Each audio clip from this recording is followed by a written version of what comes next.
Malinaw ang nilalaman ng kasunduang ito. Nakasaad lamang dito na shared military personnel, training, and joint military exercises ang pangunahing function ng kasunduang ito. Teka lang bago natin ituloy para malaman natin yung RAA na binabanggit ni Sir Pao, mga utol. Ito yung mula sa government.ph mga utol. Proposed PH Japan's reciprocal access pact to boost regional security. Ito yung mula kay National Security Advisor Eduardo Año. Yan mga utol para malinawan lamang natin yung RAA. Okay? The proposed RAA will, yung reciprocal access agreement na tinatawag, will facilitate the procedures and set guidelines when Philippine forces visit Japan for training and joint exercises and vice versa. Napakalinaw po niyan. Okay? So para sa training at joint exercises, pwedeng ma-access ng Japan forces ang mga military base ng Pinas and ganun din ang Pilipinas. And to think mga utol, na tayo naman alam naman natin na may threat, may banta ang China, 'di ba? Inaagawan tayong teritoryo, inaharas tayo, hindi natin kaya sila. Kailangan natin yung mga kaalyado kagaya ng bansang Japan. So napakaganda ng ino-offer sa atin ng Japan bukod pa sa mga equipments. So anong i-oppose diyan? Natatakot ba sila na baka sakupin tayo ng mga Hapon? Hindi na po gagawin sa atin ng bansang Japan yan. Ang may gumagawa sa atin yan ngayon, yung China. Dapat doon tayo nakatutok kung paano natin i-counter yung mga next move ng China. And to think na ang Japan at ang US, particular lalo ang US, parang 20 steps ahead sila sa mga plano ng China. Anyway, madagdag lang natin dito. Mga karunungan, kaalaman, teorya, kasaysayan, hiwaga at mga bagong tuklas. Alamin natin. Eto na naman tayo. Di ba kamakailan lamang ay dumalaw dito sa atin ang Prime Minister ng Japan na si Fumio Kishida, kung saan napakaraming diniscuss ng Japan at ng Pilipinas tungkol sa mga cooperation agreement, something like that, pagtulong sa ekonomiya at bukod sa ekonomiya, yung pagtulong sa atin sa pagpapalakas ng ating sandatahang lakas at bukod pa doon, syempre doon sa mga joint patrol at sa mga military exercise. Pero ito yung ating aalamin mga utol dahil Japan PH Treaty hinahadlangan di umano ng mga dilawan. Ayaw papasukin ang sundalong Hapon sa Pilipinas. Ito yung mula kay Sir Pao PH, pakisubscribe siya. Mamaya alamin natin yung mga detalye bukod sa ilalathala ni Sir Pao. So yung mga tungkol dito sa mga bagay na ito at kung ano-ano ba mga agreement ang meron ang Pilipinas at Japan. And remember, lahat ng ito, yung iba dyan ay proposal pa lamang. Okay? So yun di umanong hinahadlangan ng mga dilawan. So game na muna mga utol. Sir Pao PH, pakisubscribe. Magandang araw sa inyong lahat mga kaalyado. May bago na naman tayong pag-uusapan tungkol sa mga bagong kaganapan sa ating bayan. Kung matatandaan nyo mga kaalyado, na nitong mga nakaraang araw sa video upload ko, tinalakay natin ang mas lalong tumatatag na relasyon ng Pilipinas at Japan. Tama. Tinalakay din natin ang magagandang benepisyo ng pagkakaroon ng Reciprocal Access Agreement at iba pang kasunduan sa bansang Japan. Mismong si Pangulong Bongbong Marcos nga mga kaalyado, nakikita niya ang mga magagandang benepisyo ng mga kasunduang ipinipresenta ng Japan sa Pilipinas. Pati nga si Department of National Defense Secretary Gibo Chodoro na sinabi namang bago matapos ang taong ito, hangad niya na magkapirmahan na nga dito sa inihahaing treaty ng Japan sa Pilipinas. Kasi nga makabubuti ito sa ating bansa mga kaalyado, di ba? Pero ngayon mga kaalyado, naguguluhan na naman ako kung bakit sa kabila ng magandang intensyon ng Japan sa Pilipinas, sa kabila ng tulong na binibigay ng Japan sa Pilipinas para sa ikabubuti at ikalalakas ng depensa ng ating bansa, may mga tao pa rin o politiko na tila nagbubulag-bulagan o talagang sinasadya lang nila na kontrahin ang mga hakbang ng ating Pangulo para sa ating bansa. Teka lang matigil natin dun sa mga pag-o-oppose, no?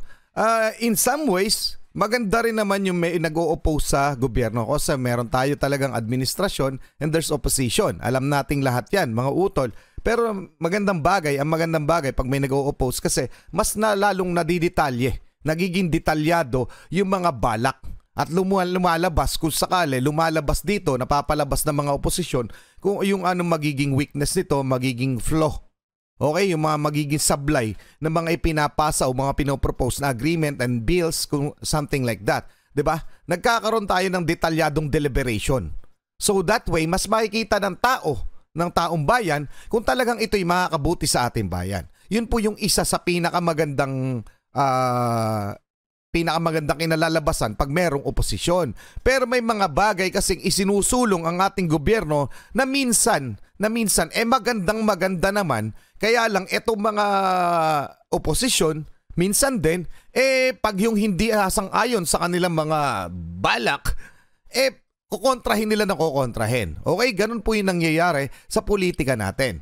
So, etong Japan PH Treaty, yung tinatawag na RAA o yung Reciprocal Access Agreement, mamaya i-discuss natin. Okay, kung ano ito. Okay, para mas maintindihan natin.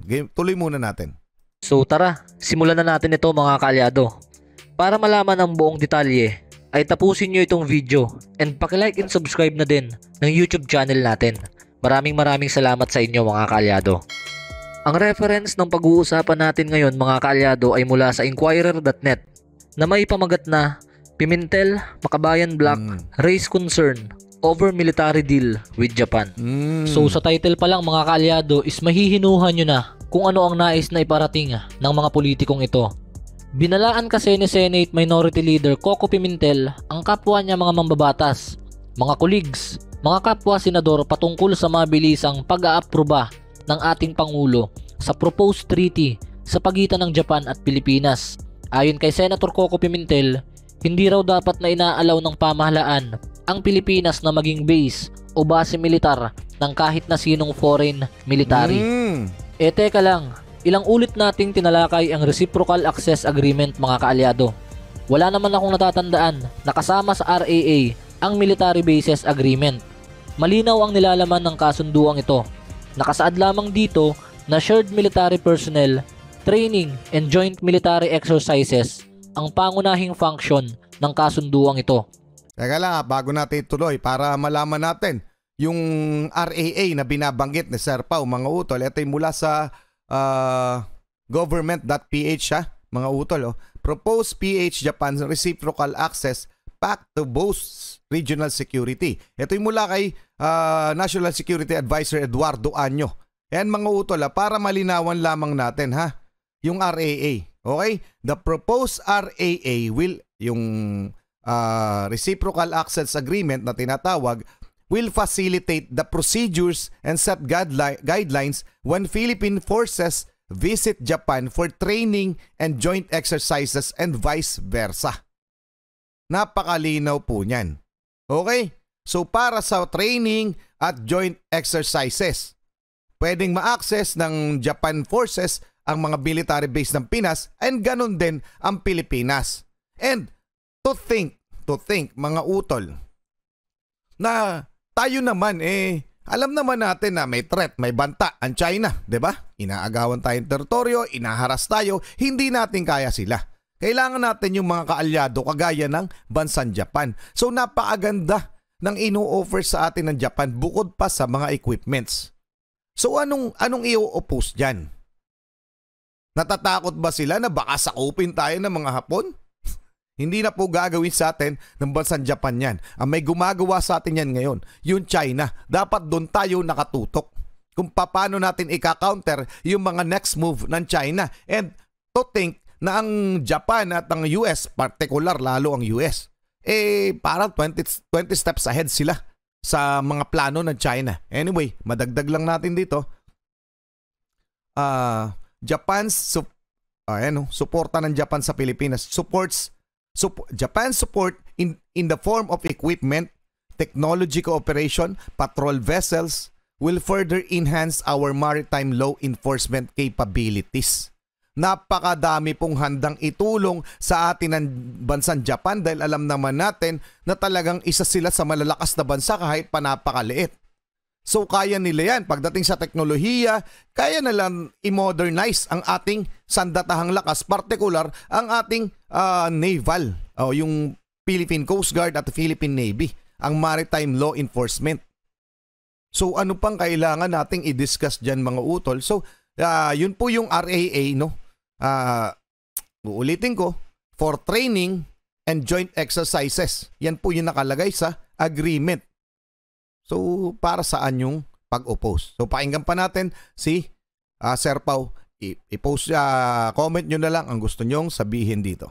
Kung tutusin nga mga kaalyado, Pilipinas ang tiba-tiba dito sa inaalok ng Japan.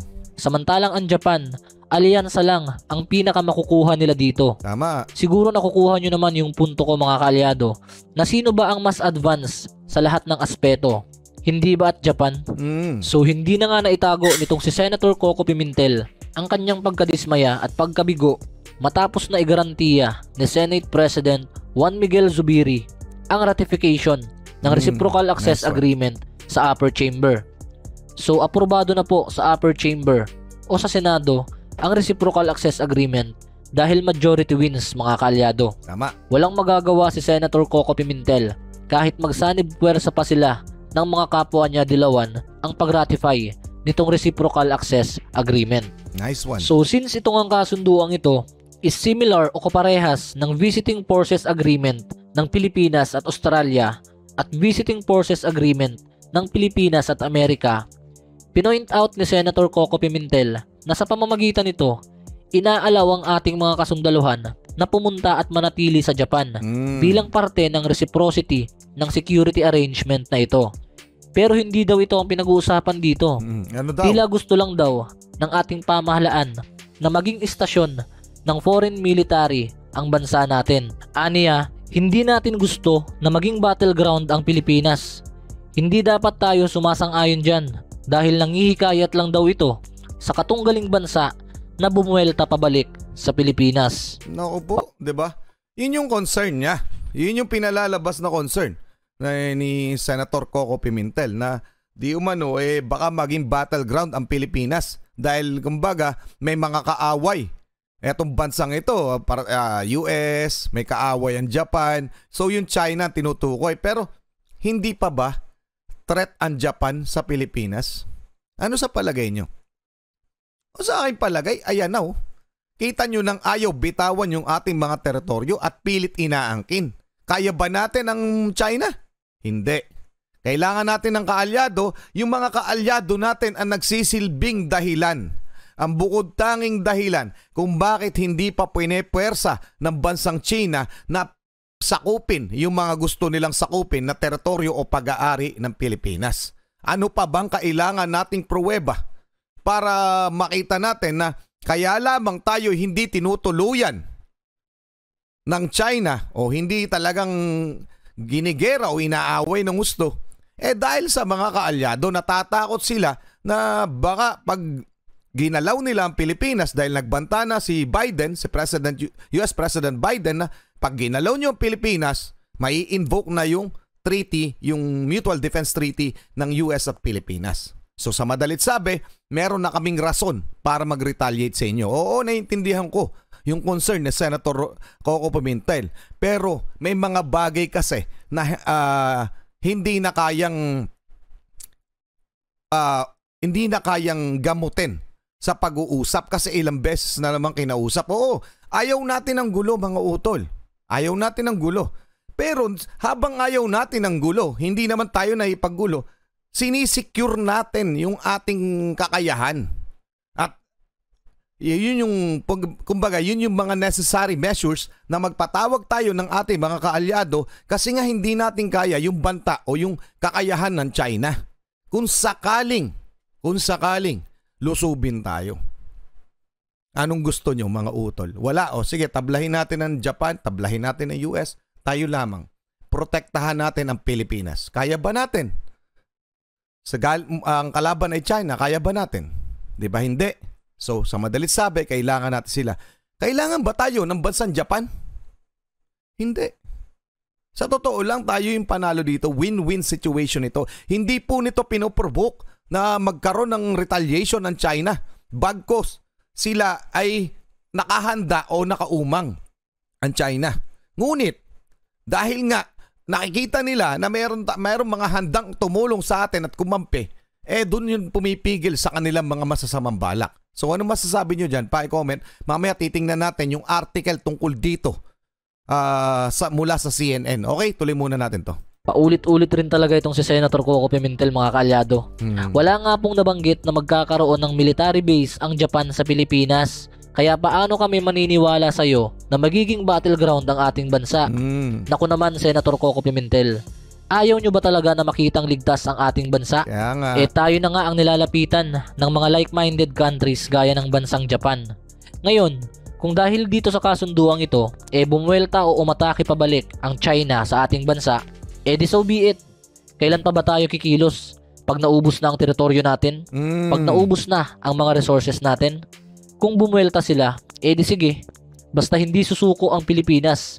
Ang administrasyon ni Pangulong Bongbong Marcos na ipagtanggol ang West Philippine Sea. Bahala kayo dyan. Kumontra kayo ng kumontra, wala naman na kayong magagawa. Di ba mga kaalyado? Tama. Puro batikos lang naman ang ginagawa ng mga dilawan na ito eh. Kung mapapansin nyo, halos nga wala silang nagagawa o naitutulong o naisasuggest man lamang para masolusyonan yung problemang kinakaharap natin sa China eh. Alam nyo yung tipong parang yun na lang yung naging function nila dyan sa Senado eh. Yung bumatikos sa mga magagandang plano ng ating pamahalaan. Maganda yung pinupunto ni Sir Pau, Maganda, no? Oo nga, no? Wala silang mga proposal. Anin ko pa si Senator Risa Ontiveros, meron, no? Talagang full support siya na mapagtanggol ang ating mga teritoryo. Eto, mga utol, kagaya nito, sabi ko nga, ang ganda ng ginagawa ng ating gobyerno, partikular ng ating presidente, no? So, habang nakikipag-ayos o inaayos niya yung kung anumang conflict natin with China, habang ganon, sige, hindi niya pinepersa, diplomasya, something like that, no? Hindi niya rin inaalis sa isip niya na anytime pwede itong magloko. So, ang ginagawa niya, pinapatibay niya yung tie-up natin sa mga kaalyado o like-minded nga na bansa, yung mga kakampi natin, basically. So, yung Australia, UK, Japan at US. So yun, to name some lamang. So, habang pagpapatibay tayo ng ating depensa mga utol, depensa lang naman talagang ginagawa natin. Kasi alam naman natin yung banta nga ng China. So, pinapalakas natin para kung sakaling ang magloko itong China, ready tayo. So, paano tayo ready kung hinahayaan lamang ni President Bongbong Marcos na, sige, wag na. Hindi namin kayo kailangan Japan, hindi namin kayo kailangan US. Kasi magagalit tong China. Ano bang ginagawa ng China? Sige nga. Anong ginagawa ng China? Inaagawan tayo ng teritoryo, binubuli ang ating mga personals, binabaliwala tayo, hinaharas tayo. It's time. Kung ako nga presidente, para sasabihin ko, it's time na mag-retaliate na tayo. Kaya lang nga, matibay yung stand ng ating Pangulo na hindi, lang tayo, didepensa tayo, pero mag-ready tayo ng depensa. At ito po yung readiness o paghahanda natin sa depensa. Magparating ng ating mga kaalyado dito. As easy as that. Sige nga, ngayon kayo gumbera, parang ganun. Ngayon kayo gumanyan, kayo etong China. So, anong masasabi nyo dyan? Check na natin yung article tungkol dito kung ano nga ba yung mga kumukontra. Groups, mula to sa CNN, groups oppose BFA, Visiting Forces Agreement between PH Japan. Okay? So, etong grupo na to, no? Etong Makabayan Bloc. Okay? Activists have expressed opposition to the Reciprocal Access Agreement, RAA, and Office Security Assistance offered by Japanese Prime Minister Fumio Kishida to the Philippines, warning this will only degrade the country's sovereignty and further escalate tension in the region. Further escalate the tensions? Baka nga mas humina yung tensyon dahil may ilang na yan. Pero kung wala yung mga yan, etong Japan o US, alam nyo na siguro kung anong sunod na gagawin sa atin ng China. Okay? So ano pang gusto nila? Hindi ko na maunawaan tong mga to. Anong gusto nila? Solo tayo. Kaya ba natin yung banta ng China? Kaya ba natin China? Hindi. May mga utak. Matatalino yung mga yan. Narawan ko saan yung talino nila. Okay, babasahin lang natin. Bagong Alyansa Makabayan. Bayan, in a statement, Saturday said the RAA will only add an already volatile mix of military forces. Okay lang sa akin. Sa inyo ba? Well, anyway, eto pa. See? Meanwhile, Senator Minority Leader Coco Pimentel said the country should not become the next battleground for the big powers war games. Naintindihan ko yung concern niya, no? Pero ang hindi ko maintindihan, whether you like it or not, kailangan natin yung mga kaalyado nating bansa. So anong gusto nila? Anong gusto nito? Sir, anong gusto nyo? Kapag nilusob na tayo ng China, tsaka lang natin tatawagin yung mga kaalyado natin na napakagaganda ng mga proposal, ng mga gustong ibigay sa atin. Well, anyway, ang good news naman dito, sabi ni Senate President Miguel Zubiri, kami po ang magra-ratify niyan at nakakuha na ako ng majority. Okay? So, we will ratify that and I already got the majority. We need more than 16 votes. I believe we have more than that to ratify the RAA in the Senate. So, aprobado na sa Senado yung RAA o yung tinatawag na Reciprocal Access Agreement. So ano masasabi nyo mga utol? Pa-comment na lang. So hindi na natin tutuloy kasi yun na rin po ng binubuod ng video na ito. Maraming salamat lang kay Sir Pau PH. Maraming salamat sa inyo mga utol sa walang sawa nyo pagsuporta. Pero kailangan ko ang inyong komento. So malaking bagay yan. Nagdi-discuss tayo. So yung mga saloobin nyo at mga nilalaman ng isip ninyo. So pabor pa kayo kay sa hininudulog ni Coco Pimentel at ng iba pang nag-o-oppose sa agreement o sa pinopropose nito ni Prime Minister Fumio Kishida. Pa-comment na lang mga utol. Hanggang doon lang muna. Muli ako sa Target Achilles in behalf of the Real South Pride Production. Okay, nagpapasalamat sa walang sawa niyong pagsuporta. Kayo mag-iingat. Keep safe. God bless. Saludo po sa inyo lahat. Maraming salamat po.